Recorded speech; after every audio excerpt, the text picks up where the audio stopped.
El costarricense Bernal González es actualmente el único gran maestro de ajedrez en Centroamérica.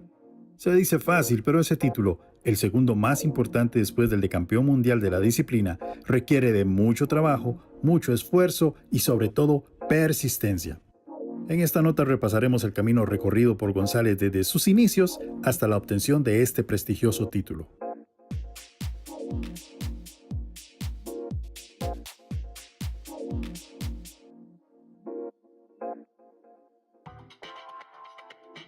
En 1990, con apenas 16 años, González ganó el primero de sus 13 campeonatos nacionales.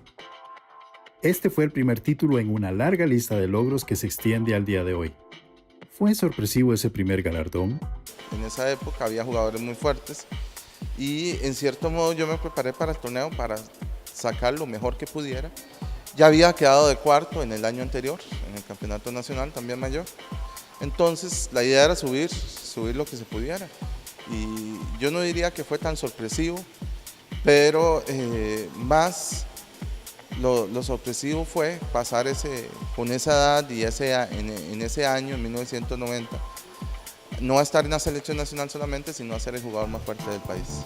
Para González la disciplina ha sido fundamental a lo largo de su carrera, especialmente en sus inicios. Para esa época, yo lo que hacía era entrenar bastante. Tenía bastantes ilusiones en cuanto al ajedrez, me gustaba mucho. Pero la disciplina y la pasión requieren de un elemento más para lograr el éxito.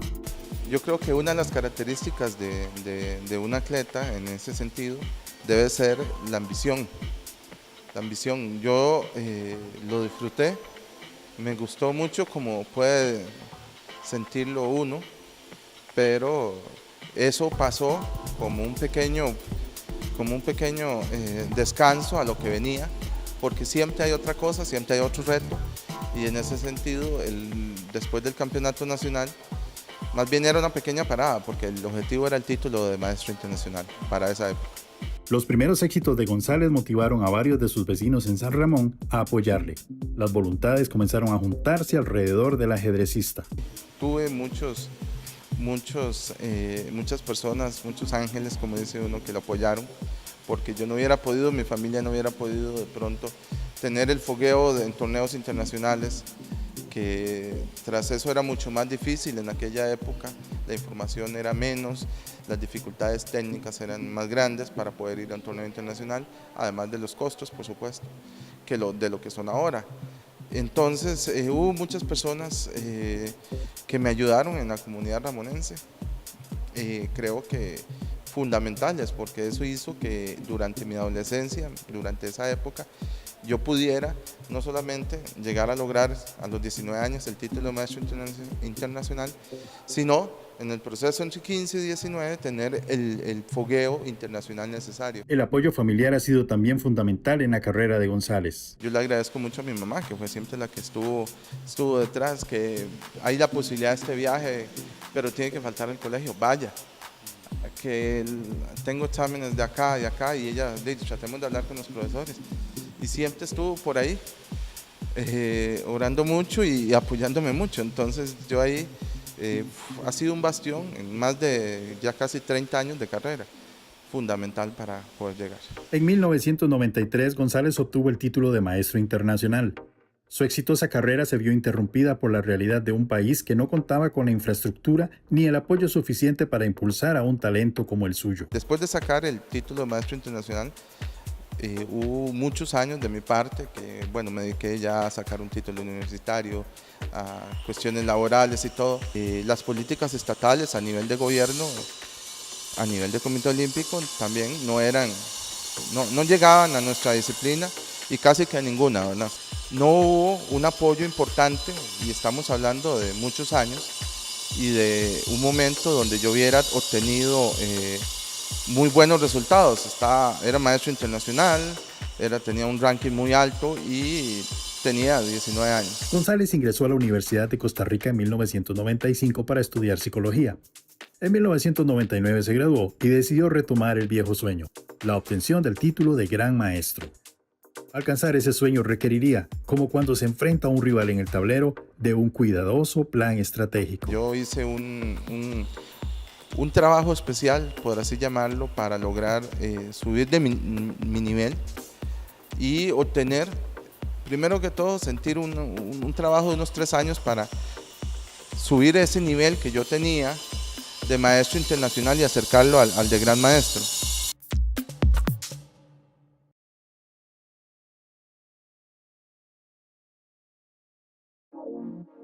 Bernal González se acercó lo más que pudo a su meta. Cuando los resultados empezaron a verse, otros apoyos llegaron. Con los apoyos que empezó a dar el ICODER a partir del año 2000 más o menos, pequeñas becas, fue muy importante y también, además de una ayuda importante, una motivación importante. Entonces, con eso ya se logró la primera norma de gran maestro en el 2012 y ya a partir de ahí yo creo que sí, se veían, porque imagínense que a excepción de Alejandro Ramírez, ningún centroamericano había logrado una norma de gran maestro en toda la historia. Era algo difícil, algo que no se había logrado. La historia era un papel en blanco listo para escribir el nombre de aquella persona que se atreviera a romper una de las barreras más complicadas, la barrera mental. Mi generación creció, en cuanto a lo de la barrera mental que mencionábamos, creció con el título, primero que todo, la posibilidad de obtener el título de maestro internacional como gran meta. Y al no haber ningún maestro internacional en Costa Rica, solo 2 en Centroamérica, en aquella época, estamos hablando a principios de los 90, ese era el gran reto. Y un gran maestro, que era todavía el peldaño más adelante, era algo muy difícil. Además de que jugar contra un gran maestro, como le digo, en esas épocas era muy difícil. La barrera mental solo podría ser destruida por medio de un enfrentamiento directo con los grandes maestros, pero retarlos en aquellos lejanos años 90 era muy complicado. Yo no fue sino hasta el año 91 más o menos, donde jugué por primera vez con un gran maestro. En los años siguientes las partidas eran contadas, entonces guardaban esa aura, esa idea que tiene uno de grandes jugadores. Pero bueno, con la evolución de los tiempos yo creo que eso se fue cortando también con la experiencia que uno va obteniendo. Ya había más posibilidades de jugar con ellos y cuando usted se da cuenta de poder participar más contra jugadores fuertes, se da cuenta que no son tan fuertes. Y poco a poco de pronto uno logra unas tablas, de pronto logra una victoria y va poco a poco hasta que ya se vuelve una cotidianidad. La sensación de que aquella meta era realizable marcó el camino hacia la consecución de la primera norma. Las normas son requisitos que la Federación Internacional de Ajedrez establece para otorgar el título de Gran Maestro. González obtuvo su primera norma en abril del 2012 en el Cuarto Iberoamericano de Ajedrez en Quito, Ecuador. Nunca antes el título de Gran Maestro se había sentido tan cerca. Se logró una norma, hacían falta 2. Entonces ahí sí valía la pena, teníamos una meta muy clara y tanto el Comité Olímpico como el ICODER me ayudaron un montón para poder llegar a completar el título y era una empresa que no se tenía seguridad de que iba a acabar con la obtención del mismo. Uno no sabe cuando compite cuál va a ser el resultado. Uno se esfuerza por llegar lo mejor posible, por entrenar bien y darlo todo en la competencia, pero ya sacar los resultados que implica una norma no es sencillo y gracias a Dios se lograron con la colaboración de estas instituciones. González ganó su segunda norma en febrero del 2014 en Costa Rica y la tercera llegó en julio de ese mismo año en Linares, España, en el marco del 5º Campeonato Iberoamericano Absoluto. El sueño de años había sido coronado. ¿Puede Costa Rica aspirar a tener más grandes maestros? ¿Qué hace falta para que esto se logre? Lo que hace falta es mantener y que las instituciones de gobierno den el apoyo necesario al deporte y en este caso al ajedrez. Sin apoyo no podemos, no hay roce internacional, no hay, los muchachos no se van a formar esa visión de trascender, de ir más allá de nuestras fronteras, entonces quedamos atrapados acá y como en cualquier deporte eso no funciona.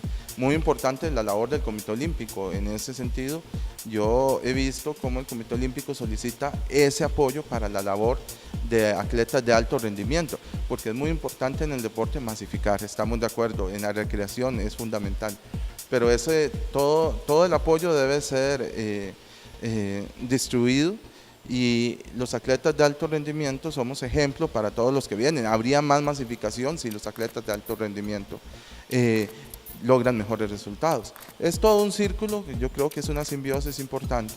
Todos los puntos son muy importantes para lograr apoyar una disciplina, y en este caso en el ajedrez el recurso técnico hay, el material en los muchachos, su talento, sus destrezas las existen, pero necesitamos ese continuo apoyo.